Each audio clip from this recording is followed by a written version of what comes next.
Alrighty, everybody, good evening to you. Thank you so much for joining me here at the Atlanta News First Alert Desk. I'm Savannah Louie.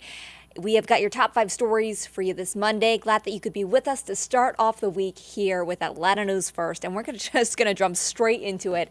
One of my personal favorite stories from over the weekend was Music Midtown. We had thousands of people flocking to Piedmont Park, and while it was a really fun weekend for a lot of people out there, there is a huge mess that needs to be cleaned up right now. I'm going to go ahead and show you. This is Piedmont Park as we speak right here. So you can see plenty of mud in the park, and yeah, that's not looking good. If you're familiar with Piedmont Park, you have probably seen this whole area before, but it's been all green. Well, here's where the issue arose from. On Friday and on Saturday, we saw some rain, some pretty heavy rain at points throughout Metro Atlanta.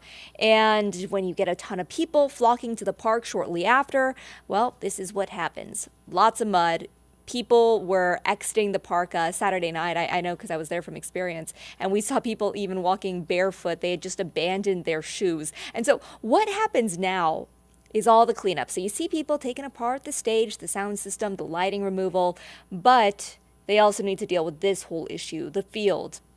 Now, organizers say that Music Midtown has maintained Piedmont Park even when it's not actually required to do so by contract. For example, in the past, they've done things like they've added improvements like irrigation and drainage systems, and also repaired some dangerous tree limbs and then added new mulch. They say that it will likely take about 3 weeks or longer to completely repair all of this mess here to the landscape. But this is something to keep an eye out for, especially if you're familiar with the park at all. If you head down here often, you just want to be aware, because right now, even though it is beautiful outside, it's probably not the best time to get out there on the field unless you want to get pretty dirty yourself. And we also want them to be able to repair the field as quickly as possible, right?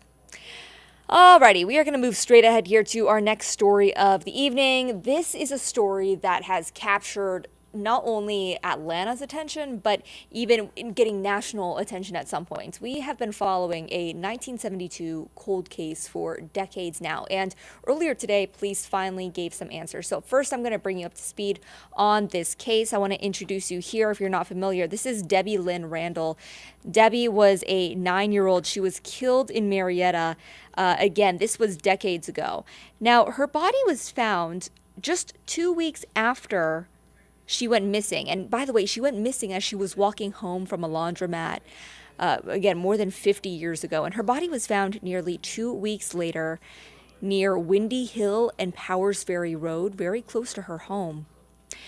So here's where we are today. Police have used DNA evidence to connect a man, his name is William B. Rose of Mableton, to Debbie's disappearance. Now, Cobb District Attorney Flynn Brody says that Rose is the person who abducted Randall and killed her. He says that we need to give special recognition to the Marietta Police Department, who processed the crime scene and was proactive in recovering and maintaining the evidence. Again, that DNA evidence, which was used to connect the pair today. We're told that there was a hair on a cloth at the scene of Debbie's body, which then led them to the suspect. Rose, by the way, committed suicide 2 years after that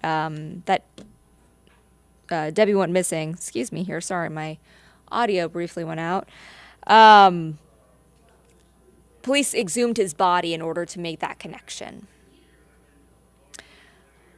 All right, I'm going to move straight ahead here to our third story of the evening. And real quick, I'm going to ask, Ellie, does my audio sound okay? It kind of went out of my ear. I just want to make sure that we have good audio for everybody.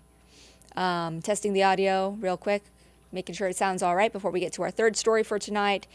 Our third story, something that I think a lot of people are going to be interested in, something that we've been following. Okay, good. Audio is good. All right, that must just be a technicality on my end. I think this third story we have here is something pretty important for any parents out there or any families out there who have young people in their home. We're learning today, FBI issuing a new warning against groups targeting minors, and they're using things that most of us probably are giving our children. Phones, cell phones, iPads, technology. It's such a common part of life nowadays. But the FBI is now warning that groups are using a new method to take advantage of your kids online. These groups are apparently targeting children and getting them to commit either acts of violence or self-harm while filming themselves.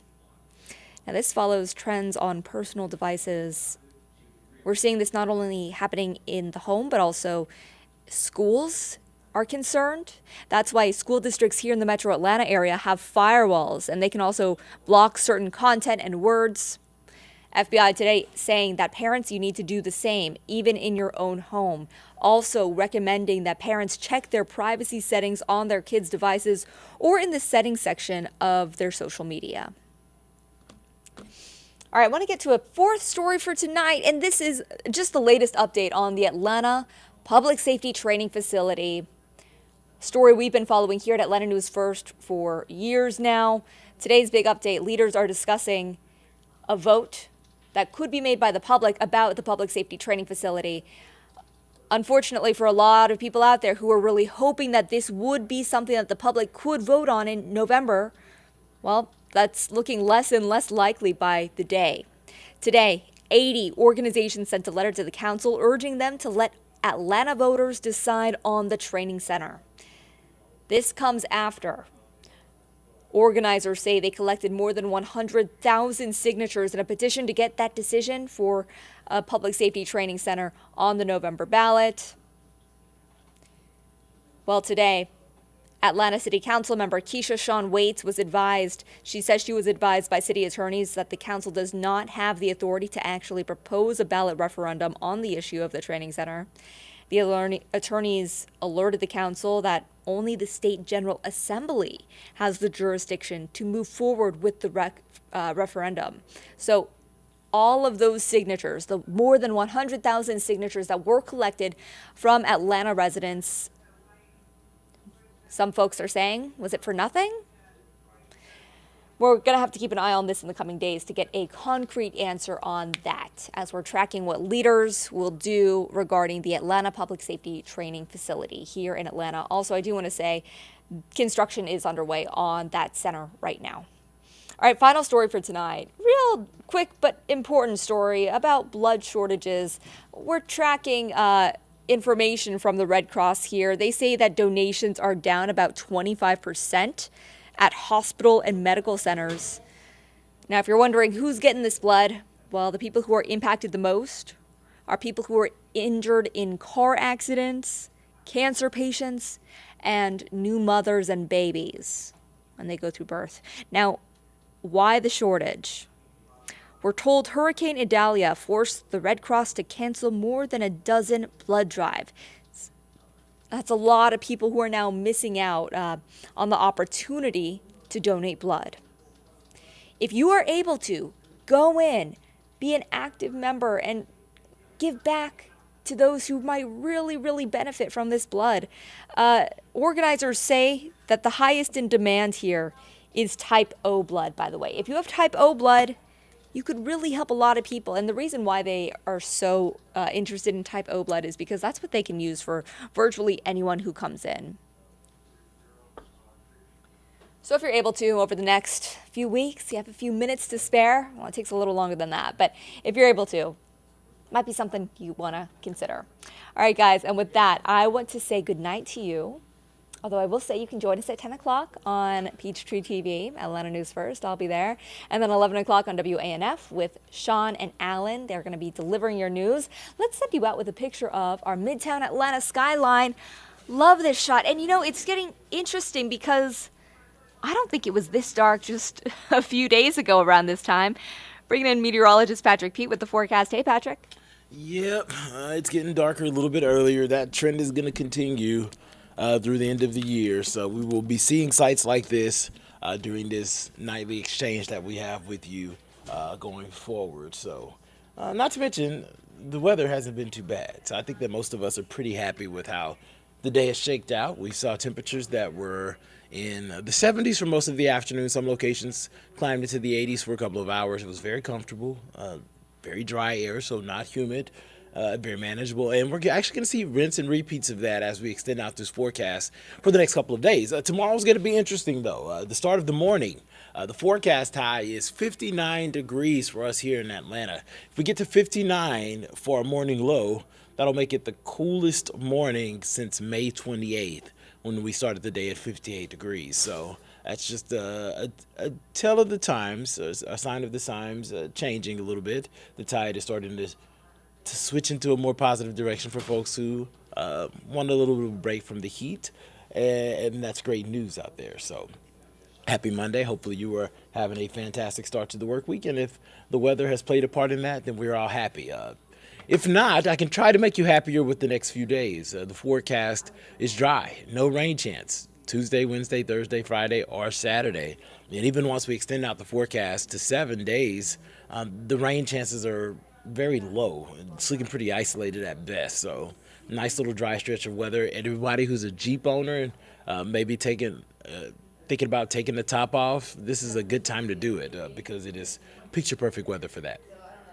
A little chilly at the bus stop. Otherwise, I think we're going to be fine. Sunshine at the 8 o'clock hour. We'll get back to 60 degrees, slowly warming into the 70s as we head through the second half of the morning. But I do think it's going to be a fantastic day to do that dog walk at the park and maybe just let them play for a little while. 76 degrees at lunchtime, getting into the upper 70s as the kids are getting ready to get out of school. Really just a fantastic forecast for the afternoon. Keke Palmer is actually hitting the stage tomorrow night at the Loft at 8 o'clock, and that concert's going to be a go. It's going to be a nice vibe in the room. It's going to be a nice vibe outside. 72 degrees at 9 o'clock.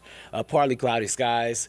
Gorgeous evening. Another one of those chilly starts to your Wednesday morning. Just not quite as cold, but I do think that most locations are going to be somewhere near 60 degrees for the start of the morning. We'll gradually climb into the 70s as we head into the afternoon, and some locations will get into the 80s pretty quick. We're talking 12, 1, 2 o'clock. We'll get into the low 80s for a few hours, a good amount of sunshine through the day. Really just a gorgeous forecast all around. The clouds will start to build overnight, and I do think we'll see a few more clouds Thursday in contrast to what we're going to see tomorrow and Wednesday. But all in all, just really gorgeous out there. Low 80s. In the 60s for the mornings, ringing in fall on Saturday with a golden forecast, 81 degrees and sunny. That's going to be the clear weekend winner. By Sunday, we're going to be watching for a system to bring some more clouds and a chance for some showers. That rain chance only at 20% Sunday and Monday. And honestly, Sunday's looking a little drier. So we'll see if we can drop that rain chance over the course of the next 24 hours. But for now, we're going to keep it pretty low. Also, keeping an eye on the tropics. Hurricane Nigel, wind sustained at 80 miles per hour, moving to the northwest at 12. It is still in an area that is favorable for development, so guidance is calling for a little bit of intensification over the course of the next day, expecting this to become a Cat 2 hurricane sometime tomorrow or by Wednesday, but then eventually move into the northern latitudes, and that's just going to cause the system to weaken. It's going to get into colder waters. This is going to be mainly just a maritime issue, so no concerns there. But something that we are watching is an area of low pressure that's going to develop over the course of the next couple of days. Do you see how in this imagery here, and I'm going to go back to it in just a second, but in the imagery that I'm about to show you, you can kind of see where that cold front that slid through our area yesterday, how it's kind of stalling off the coast. What we expect to happen is for an area of low pressure to develop along that stalled boundary. And this happens all the time during hurricane season. Sometimes people jokingly call them homegrown tropical systems because they develop from a stalled boundary, but the short take is this could become a subtropical system. It could become a tropical system, or it could just be a big-time rainmaker. Either way, it's something we're going to watch. Has about a 30% chance of development over the course of the next week, and we'll keep you posted with that. But also watching another area that is still actually on the coast, or actually on land. It's a tropical wave that's going to come off the coast of Africa, and over the course of the next week, we expect it to emerge on Wednesday. But over the course of the next week, it's going to have a pretty solid chance of becoming a tropical depression because it's just a very favorable environment. The water's warm, the shear is minimal. So we'll have to watch that for sure.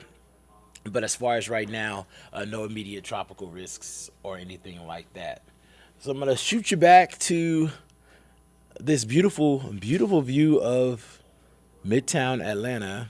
I'm going to get us back to the 7-day because we're here for a good time, not a long time. And when the forecast is this amazing, I don't want to keep you waiting any longer than I have to. So we're going to pop that 7-day back up so you can do your screenshots. I'm going to see if there are any questions on YouTube because I know some of our viewers are joining us there. Hey, YouTube. Hey, everyone at home. Looks like we are good in both places. So I will see you all coming up tonight at 10. And meteorologist Fred Campagna is going to be with you at 10:30, and you can catch him on Atlanta News First at 11. So you guys have a fantastic Monday.